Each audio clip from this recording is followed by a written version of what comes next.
Oh, perfect. Yes.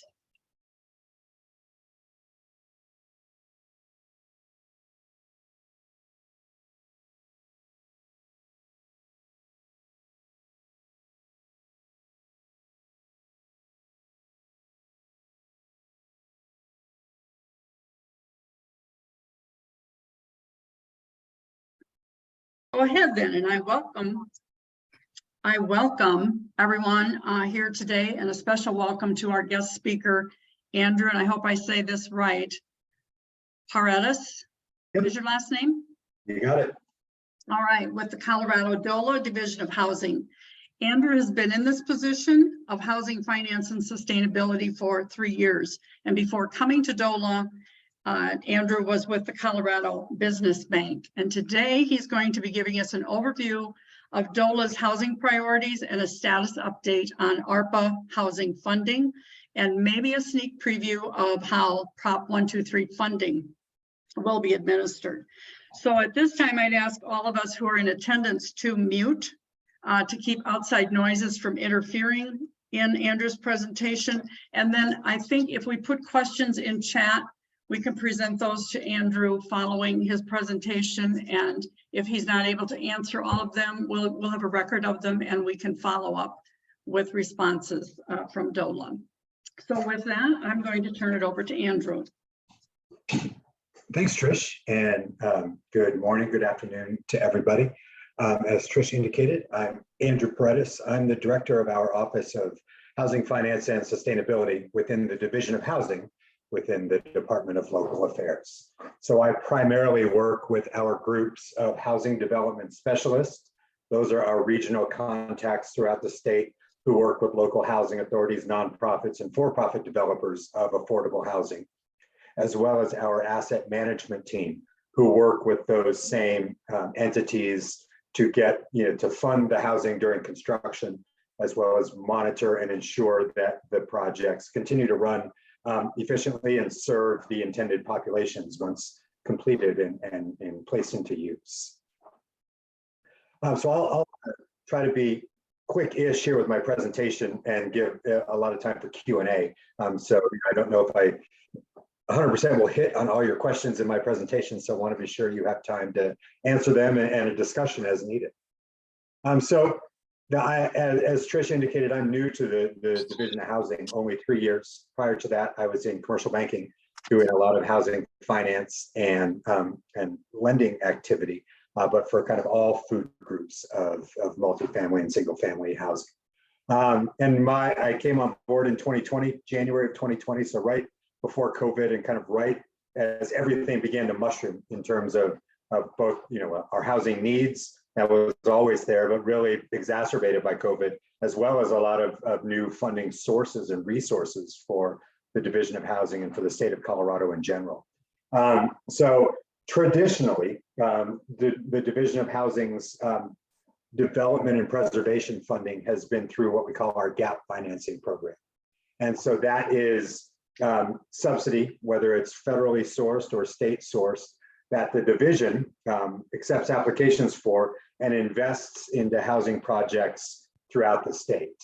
And primarily, we would serve to fill that, what we call a gap, or kind of that last remaining mile of funding needed in order to get a project built and placed into service. So, in exchange for communities agreeing or developers agreeing to keep the rents affordable at a certain level, that limits the amount of equity investment they can get in the private market, as well as bank debt. So that shortfall or that gap is traditionally where the Division of Housing has invested state resources. And prior to a few years ago, we traditionally served people who earned up to 60% of the area median income. That need has kind of expanded over the last few years. And now we serve traditionally for rental housing folks up to about 80% of an area's median income, depending on the acute need in the community, and home ownership opportunities up to about 120% of AMI. So as we have seen the state's population and need grow, our ability to serve those those income bands has also evolved along with the need. This is a neat chart I like to show. When I arrived here in 2020, our total resources for affordable housing were about $35 million. And you can see that split between federal awards, the HOME, CDBG, and HTF, and then state awards of what we call Homeless Solutions Program, HSP, our Housing Development Grant Fund, as well as some voter and legislative approved initiatives. In this current fiscal year, we've gone from 35 million 3 years ago to 130 million this year. The vast majority of which you can see on those last 3 lines comes from state funded sources, primarily what we refer to as the vendor fee, which was a change in the way the state collected sales tax. Didn't increase the taxpayer burden, but it allowed the state to keep more of the sales tax collected. And so a large portion of that was earmarked for affordable housing. So that's been really great for us. We've been able to expand those traditional gap funding programs because of this new vendor fee resource. And because it's not federal, we have a lot more leeway in how we invest that throughout the state of Colorado. So our first kind of big ARPA COVID resource came on board in 2022, so last session's legislation. We, as you can see there, received approximately $243 million through 2 bills, House Bills 1377 and 1304, that we just in November rolled out RFPs, or what we call Notice of Funding Availabilities, or NOFAs. And we have $243 million of grant funding available to nonprofits and local governments to invest directly into affordable housing projects, or more specifically into homelessness response projects and programs. And to date, we have received 108 letters of interest, exceeding $575 million of ask for that $240 million of resource. So well oversubscribed, which certainly gives us all an indication of what we know, that the need is enormous. But we're excited that we're going to be able to invest this money into some really good projects that are really going to make a difference for folks throughout Colorado.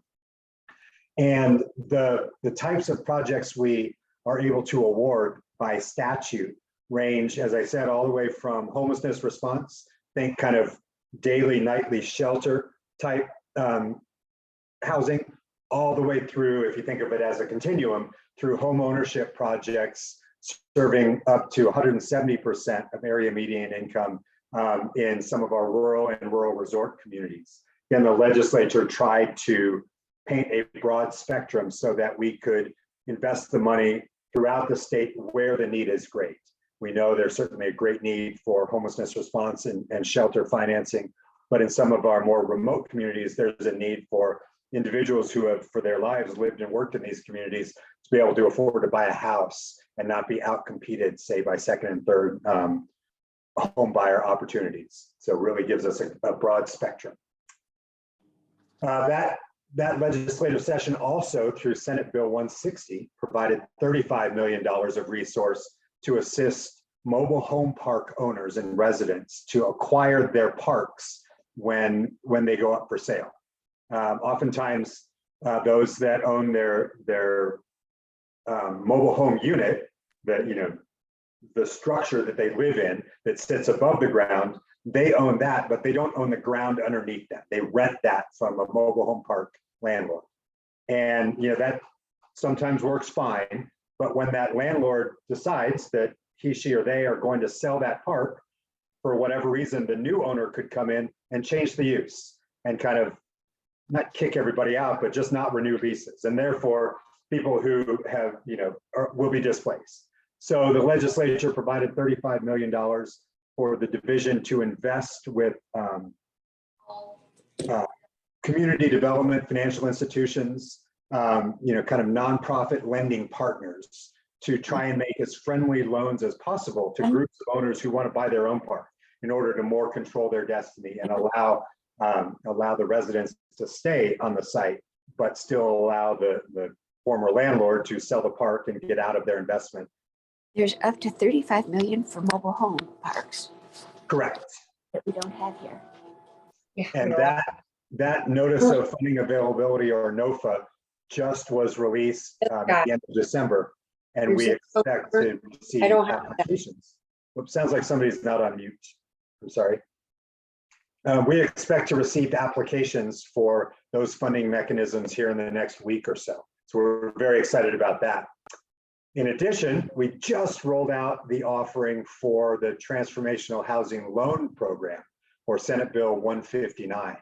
That's $150 million that we will also invest with partner financial institutions for them to take the money and go out and lend to affordable housing developers at low interest, flexible terms to try and help unlock maybe bank capital or support the development of affordable housing at lower interest rates to allow more units to be built, especially in this rising rate environment. That program also has a component that can be used for home ownership. So think, down payment assistance agencies to apply to use a portion of that money to go out and make first-time home buyer loans. And I use that in big quotes, but as you can imagine, kind of low to moderate income families apply for a down payment assistance loan to help them get into that first house. And lastly, we received $25 million to invest with CHAPA to expand their middle income access program, again, to help developers build housing to serve what some call that missing middle, or income restricted housing between 80 and 120% of area median income. I'm going to stop there and look for questions quick before I get into Proposition 123. I cannot see the chat, so if someone wants to articulate if there are any questions, happy to take them. Andrew, I'm raising my hand. I hope that's okay. Oh, I see that's Julie, yes. Yeah, so has the time period for the letters of intent on the transformational program expired? And second, given that the LOIs already received more than double the amount of the fund, is there any possibility of more funds being allocated? So I'll answer the second question first. No, for the two specific pieces of legislation, as House Bill 22-1304, was signed into law and had a finite amount of money. But I would say, we're, yes, in terms of stakeholders advocating for their senators and representatives to appropriate additional funds this session. So I guess the second part of your question, to be determined, depending on the legislature. First part is, yes, the NOFA is open kind of for rolling letters of intent each month. While, as you can see, the oversubscribed nature, likely the funding source won't be open for too long, but we haven't made any awards yet. So certainly that is still open at the moment. Looks like I see a hand from Tracy and then Maud. Thank you. So I have a question about 123. Should I ask it now? I'm going to get into that in just a moment. So if you don't mind, let's hold off on that. Okay. And Maud? Hi, two questions. One is in the chat, Kathy Smith asked for the SB 160 funding for mobile home parks. How has the response been for organizations to administer the loan and grant funding? Will there be rulemaking? When will the funds be available for mobile home owners? We have had 3 responses from agencies, and the legislation asks us to make grants to 1 to 3 organizations. So we've had a good response from community development financial institutions. The ask, I think, was about $45 million, so it's a little oversubscribed, which in a sense is good. That way we can, kind of compete for those willing to make the best terms and the best ability to get the money out. I suspect that that money will be contracted. The awards probably made by the end of February, early March, and then contracting from there. So probably funds in hand for those organizations. I'm just going to guess somewhere by June. That is just a guess, not a quote. As we, as you can tell by all this response, we have a lot of work to do. So some of our back office stuff is a little backlogged. But I am hopeful that by mid-year, those funds will be in the hands of those lenders so they can go out and make those loans to mobile home, parks that need them. Having said that, we at the division have already invested, I think, in 3 or 4 mobile home park acquisitions alongside other financing partners. So this is not the only source of funding. So if you knew of folks or you were in a community that is up for sale today, there are sources out there. And I'm happy to point anybody to their regional development specialists who can try to be a matchmaker for existing sources. Andrew, is there anything out there to try to encourage? This is to try to stop the bleeding on mobile home parks. Is there anything out there to encourage more mobile home parks, or are they just too land intensive? Because they were affordable housing. Correct. Certainly none of our programs restrict an applicant, say the Anytown USA Housing Authority, who wanted to buy a piece of land, put in infrastructure, and then make it available to affordable mobile home ownership.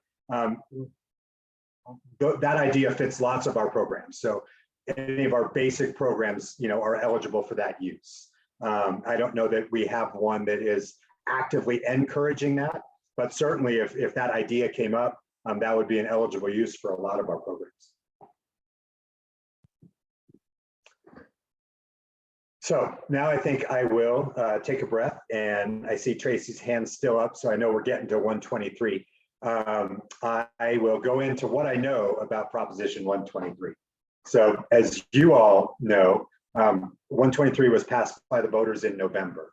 And from there, it is, I think, but I'm not a state law constitutional expert, but I think it's then referred to the legislature, who then will actually write the legislation right now during this session and officially pass the law and appropriate the money. That's the process. So the legislature is currently taking what the voters approved, putting it into legislation that then becomes statute and then is able to be acted upon. So if all goes as intended, and I think these things generally do, but certainly the legislature is open for input from any of you if you or they think there should be some fine tuning to the proposition. But if all goes as intended, we will see $145 million available on July 1st, based on taxes collected between January and June of 2023. And this will be available this year. 40% of that is earmarked for DOLA's Division of Housing, and 60% of that is earmarked for OEDIT, Office of Economic Development and International Trade, to partner with administrators like CHAFA to administer affordable housing programs.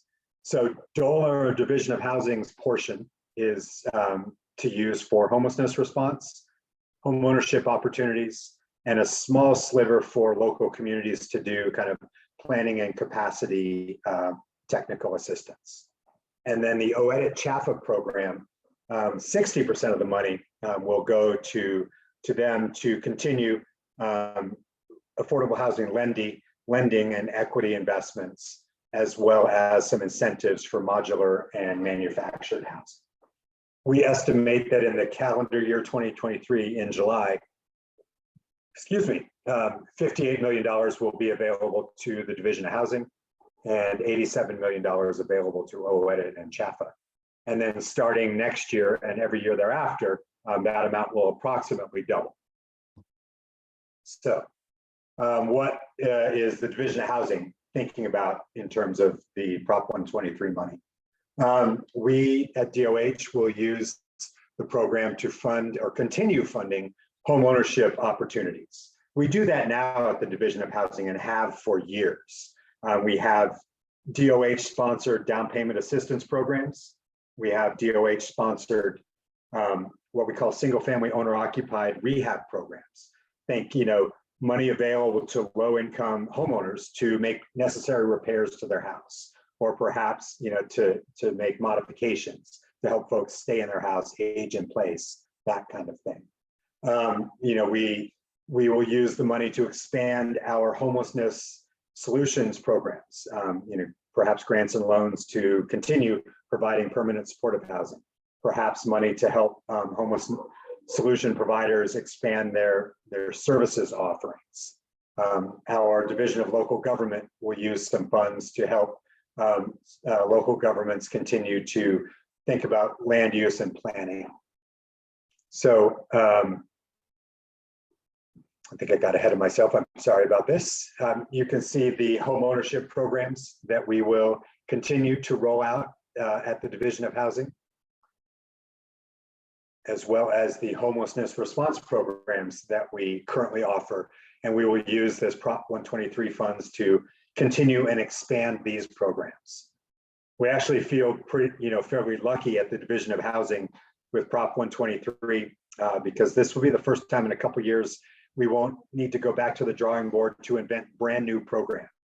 This really does allow us to expand upon currently successful programs that we have at the Division of Housing and really make those more robust. But the first thing that needs to happen is that local governments need to essentially opt in or qualify for their communities to be able to use this money. So we at the Division of Housing will need to establish a baseline for every city, county, municipality. And I'm being vague there because the statute hasn't been written. So I use that term, community or city, county, municipality kind of as an umbrella term. So think some unit of local government, some way to quantify a locality needs to establish their baseline for affordable housing. And then once that baseline has been established, I'll just use the county I'm sitting in, Arapahoe County.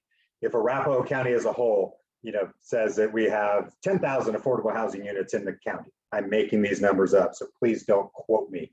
This is not real. These are not real numbers, but if the county said that they had 10,000 units in their house, in their county, they would need to commit to expanding that number by 3% per year.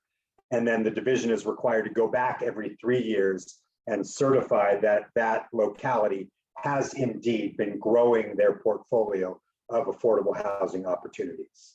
And if that locality does that, then households and projects within that locality are eligible to receive Prop 123 funding.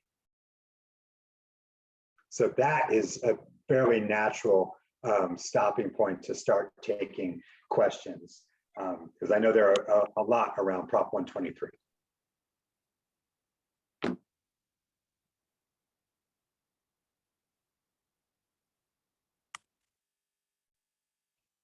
It's like we have one.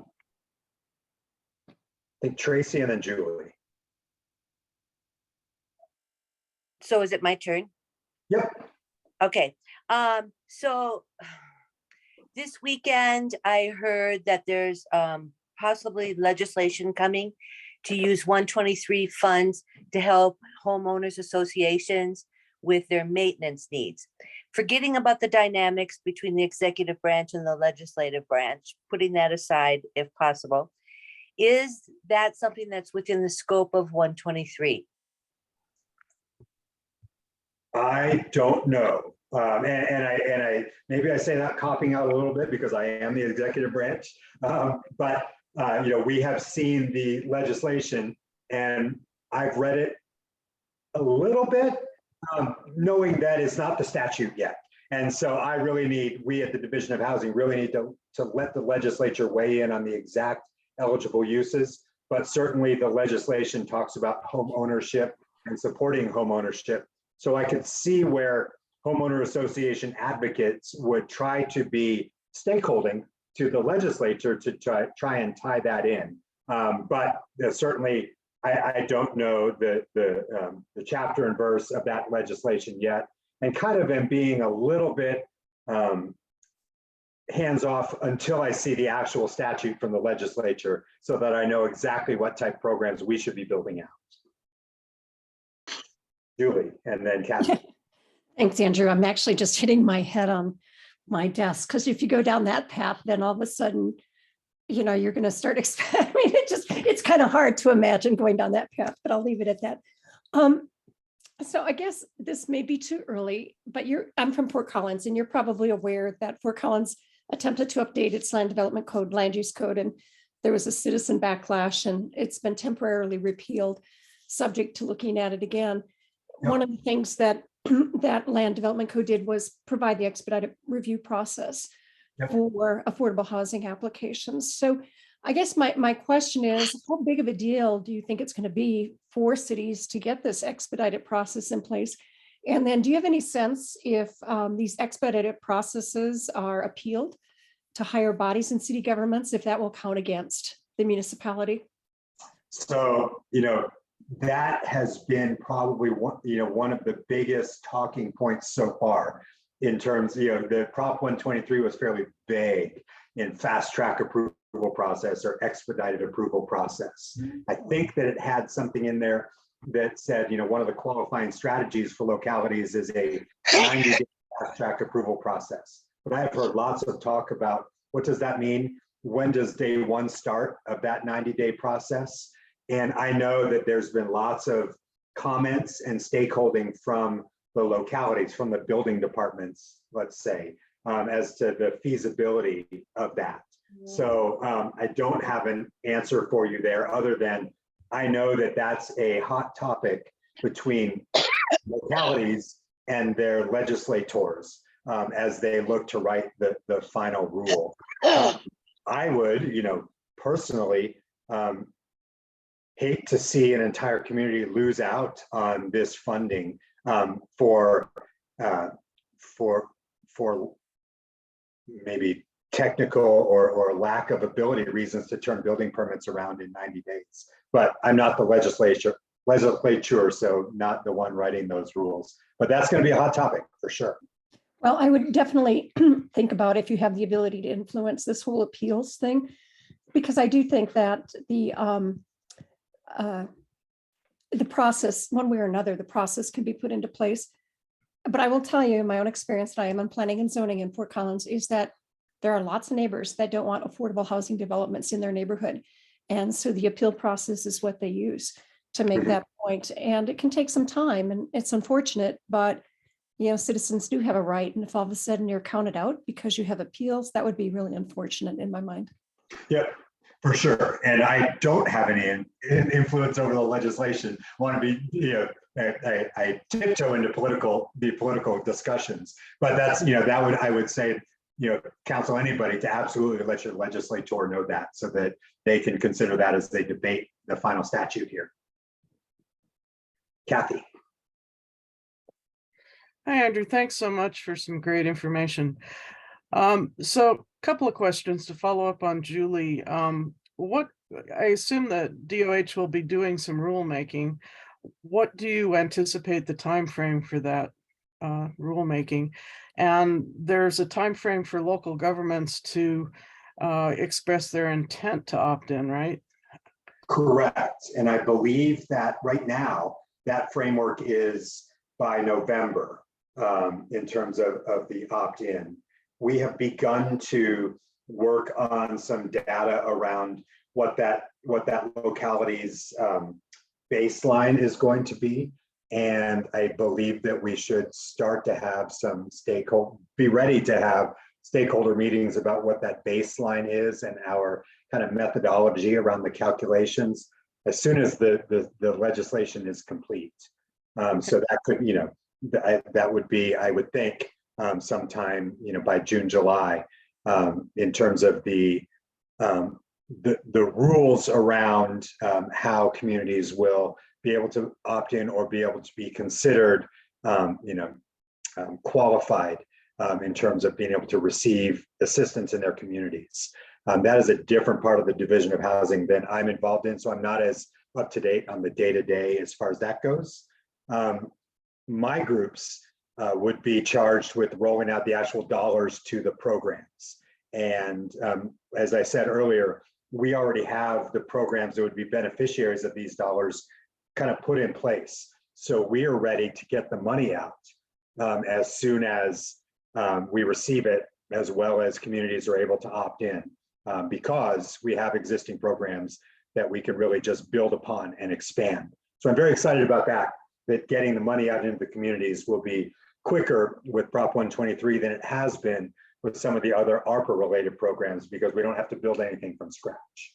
Yeah, that's great news. And follow up on that, the funding for the homelessness prevention, will that require local government opt-in? Because it's kind of, not building related, and it's not really making necessarily affordable housing. So just wondering how that might look. And also, can local governments and nonprofits get the homelessness prevention money, or is it still just local governments? No, I believe that it is both local governments and nonprofits. Again, to be finalized in the statute. But I believe that it is both. And I also believe that communities need to opt in and be qualified, certified, whatever that mechanism will be, in order to receive any of the Prop 123 funding, whether it's DOH, whether it's homeownership or homelessness prevention, or the OEDIT CHAFA offerings. Thank you. Trish, your hand is up. Yeah, I just had a question, Andrew, and it might be Prop 123, but it might be also ARPA related. When the legislation was being discussed last year, there was a lot of talk about the split between rural and urban. And it seems to me there were some designations, percentages put in a time frame for request of those monies. So is that still the case? And when you spoke of those 180 letters of intent, did you see that kind of a split coming from the rural areas, or is it the I-25 corridor communities? And I'm just wondering how that's being addressed. So that is related to the 2022 ARPA legislation, House Bill 1304, $138 million of affordable housing grants. And it set aside half of that money, or $69 million, to be granted in rural or rural resort communities, for the first year. And then the other half could be granted anywhere in the state. Of the 108 letters of intent, I'd say that somewhere between 60 and 70% of them came from rural and rural resort communities. So I actually think that, and as you can see, that we're oversubscribed, 2.5 to 1 already. So I believe, I haven't seen every letter yet, but I believe that we will be able to make those $69 million plus awards in rural and rural resort communities, well within the first year time frame. So I think that we have seen exactly as the legislature hoped and intended, just naturally with the letters we've gotten, that we've gotten great response from throughout the state. So it is definitely not solely focused or intensely concentrated on the I-25 corridor. Thank you.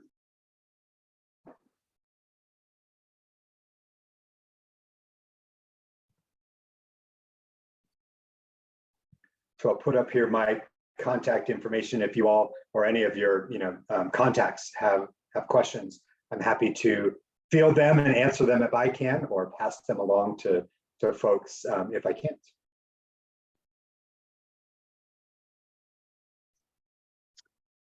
Great, thank you, Andrew. So does anyone else have any other questions?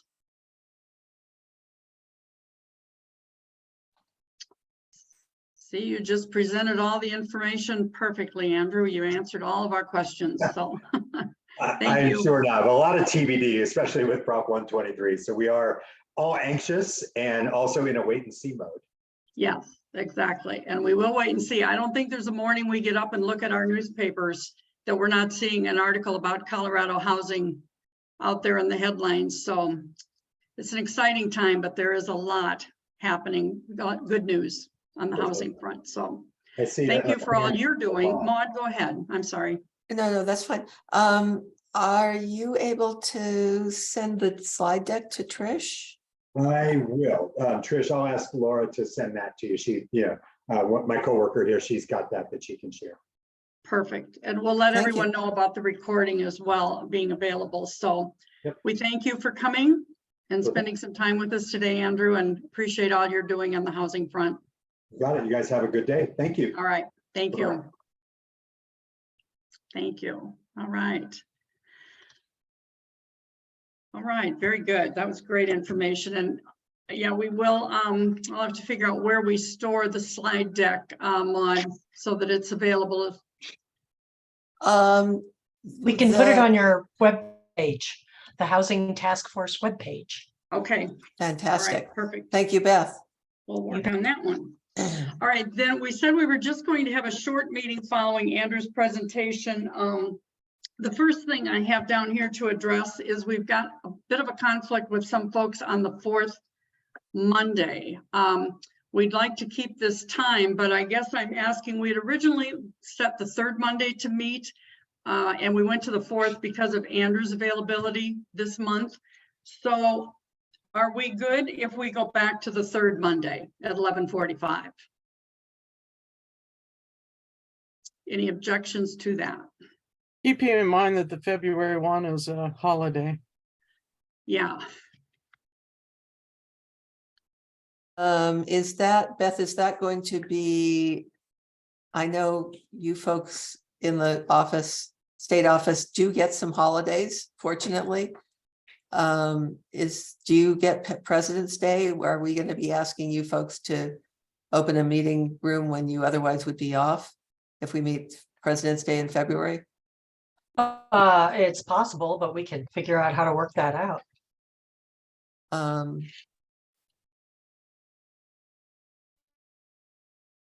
well, we could, I mean, otherwise we could keep it at the fourth Monday for February and then go back to the third Monday. We just have one of our, Joe, who's one of our people on the Legislative Action Committee and active in housing, not able to come on the fourth Mondays Monday. because of another commitment that she has. Yeah. So since it is a holiday and the offices may be closed, let's stick with the fourth Monday for February, and then we'll talk at the February meeting and hopefully be able to go back to the third. Any objection to that? Betty? Sounds good. You know, we might just want to do that so we can put some of the next dates on our task force webpage. Instead of going from month to month, give people something that they can get on their calendars. Sure. Yeah, I would agree with that. So Beth, is that something if Maud and I sent you the dates for the year, or is that something we can do? Either or both. Okay. All right. So I think what I'll do is make the list of dates and send them your way, if that's all right. Great. You betcha. All right. Thank you. All right. So that takes care of the calendar issue. And then we wanted to talk a little bit about possible speaker ideas for February. A while back, quite a while back, Kathy, you sent me info on a Dr. Carrie Makarowitz, who is an associate professor and department chair with Urban and Regional Planning Department. And her topic, or what her research group, is analyzing multiple and cumulative causes for the affordable housing shortage using data, plans, zoning codes, and permit. Her initial research focuses on the metro area, but Kathy thought her project will be looking statewide and is ultimately going to develop a Colorado zoning atlas. So that was one idea presented. So do we have any other ideas for speakers? I'm wondering if we want to be more flexible since this is going to be a very housing intensive legislative session. And leave the calendar open for getting legislators or coalitions or something to present to us, and maybe save that for early summer or something. Okay. Mon? I think Betty was next. Oh, I'm sorry, Betty. Oh, well, this has to do with the panel that Jeffco is planning on the 28th. So if you want to finish up with your suggestions for speakers, then I could just give you that information. Okay. We'll come Um, back to you. Yeah, I'm with Kathy. We know that in the, one of the things cooking is the land zoning, land use bill that is probably still being fought over. But if it has dropped, it would be certainly be interesting to have someone come speak on it. Either a Okay, legislator or Luke Teeter or someone else from Gary Investments. And that may be a late bill. Oh, since- okay. Since, well, maybe there's some things going on behind the curtain I don't know about. there. I I assume there are, but maybe more quickly, and we'll just have to see the timing in the next couple of weeks, I think. There is probably going to be a bill to repeal the statewide ban on rent control. And if that's the case, I think it would be very interesting to have a couple of speakers on that if we could. so would we wait and see, Kathy, who introduces the legislation, or do you have an idea of who those people might be that would be good? You know, we can probably in the next week or so fumble our way into the right people. Okay, I'm pretty sure I know the legislator who's going to be one of the main prime sponsors. So we can maybe line him up. Although, you know, during the legislative session, that's always hard. right. Perhaps someone from the coalition if he's not able to do it or something like that. All right, so I'll fumble my way with you in the next 7 to 10 days, and we'll see what we come up with.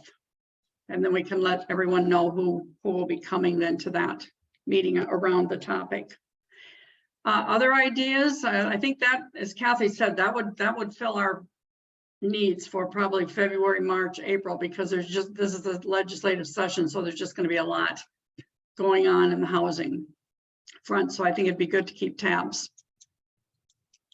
on that. All right, so I'm going to go back to Betty to tell us about the Jeffco panel. Okay, it's February 28th. It's Tuesday night. It's on Zoom and it is at 6 o'clock. And Jill and Kathy and Mindy are all been working on this. And it'll center with about navigators, the Navigator program for the homeless. And we'll have Tracy Kraft-Tharp is going to be speaking about the county's involvement. And we'll have the person in charge of the navigators for the county. It's, you know, and we're going to have somebody from the cities represented and also from the mountain communities. So it's very Jeffco centered, but there are navigator programs in all of the counties. So it might be of interest to other people as well. Great, very Yeah, good. I think you will be registered, have to register for this, but it is open and it will be on our website. It'll probably be on the state website also. It's not going to be, it's going to be a webinar, so it's not going to be, Jill, speak up. It's not going to be available till early February to register, right? I don't know. Christina was trying to find out about using the webinar. We didn't want to pay for a webinar in January and February. So she was trying to check with Beth to see if you guys were in the process, if you are already subscribing to webinars in January. No, we're not. So then the About February. registration is going to have to wait until the beginning of February. And that's And the reason why. And I might add, it's going to be a bit more extensive than just the navigators. We've invited someone to talk about the safe parking program that's going on in Jeffco, and she's confirmed. Yay. Good. And also Echo's program up in Evergreen, which is outside of the Navigator program. So I think it's going to cover a lot of bases. I think it's going to be a very interesting presentation. And I would agree with Betty. I think it's going to be worth viewing for those of you that aren't in Jefferson County. Perfect.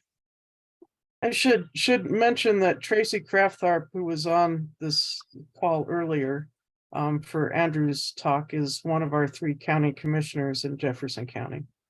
So there's And also a league member.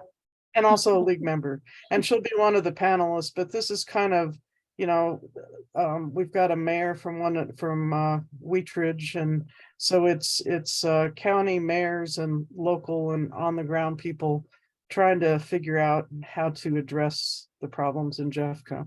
So it's going to be pretty broad. This is Beth. May I ask why you feel so, Jill, you feel like you really want to use webinar as opposed to just Zoom meeting? We were going back and forth on that. Do you have a thought? I really don't think it's necessary, just because Zoom has really strengthened its security features for meeting. So,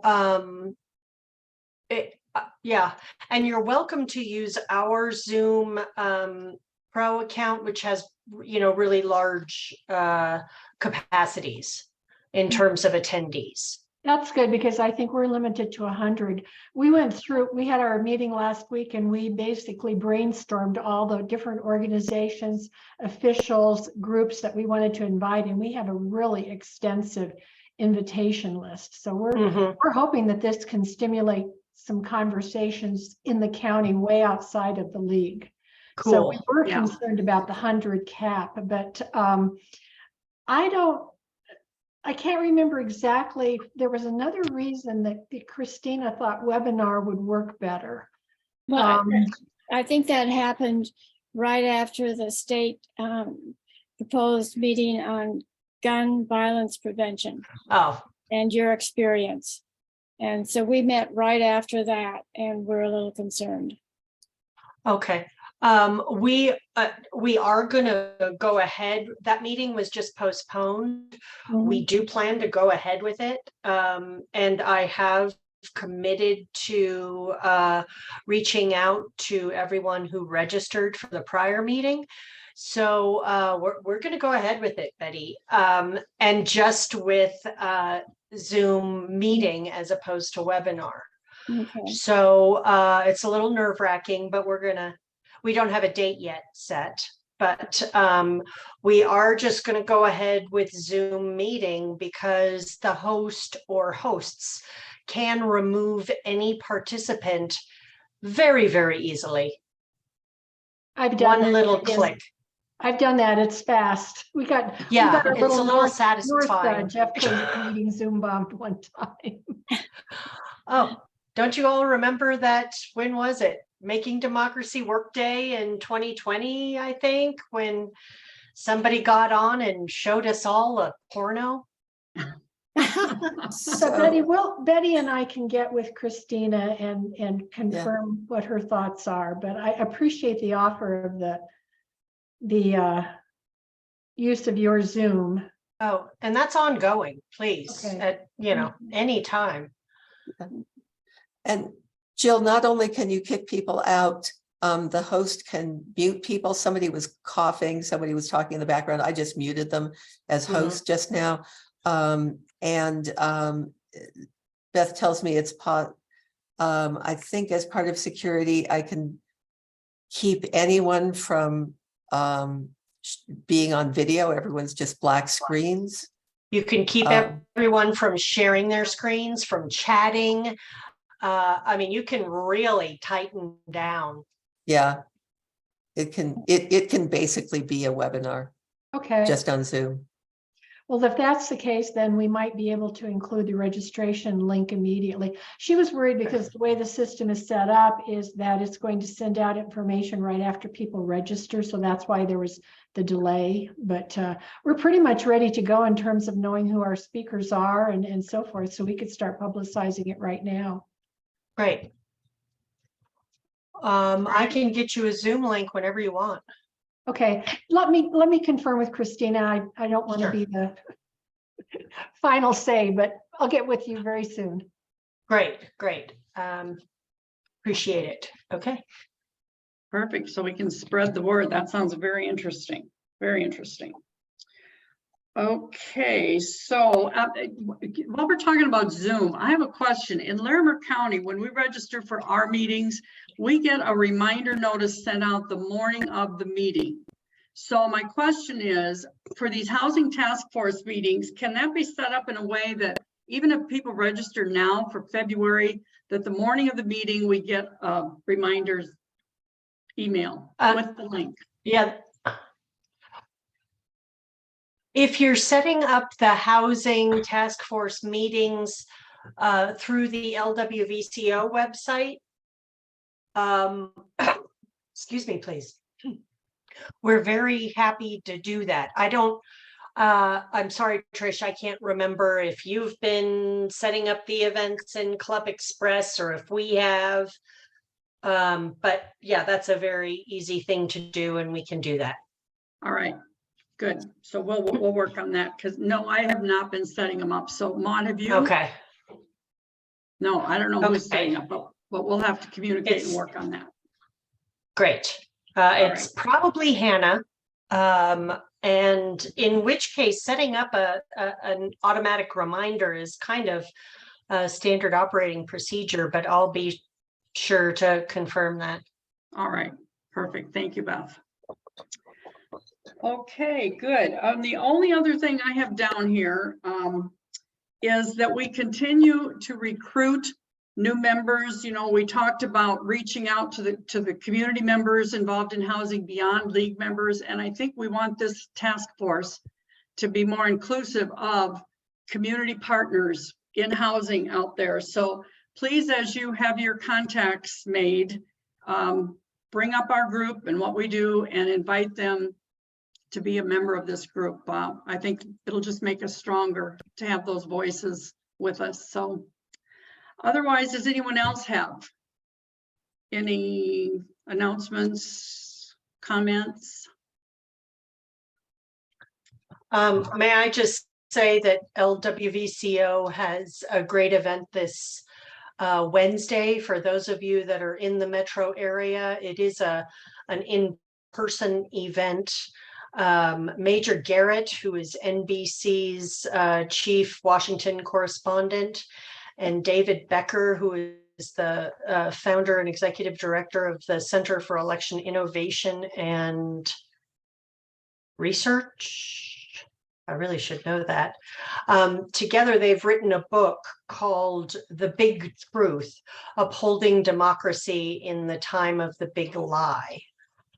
They are touring this book and they're hitting the tattered cover on Colfax. The Colorado League is hosting a reception for them before their talk at the C Film Center, which is in the same complex as the Tattered. So please come rub elbows with these two national election figures. Have a glass of wine and a snack before heading over to the Tattered if you so choose. So hope to see you there. It is a fundraiser for LWVCO. So we would really appreciate the support. Thanks so much. Yeah. Okay, anyone else? Okay, if not, we'll send meeting notes out and announcements around our next meeting, and we'll see you in February. Thank you. All right, thank you. Thanks. Thanks, Trish. everyone. You bet. Bye-bye.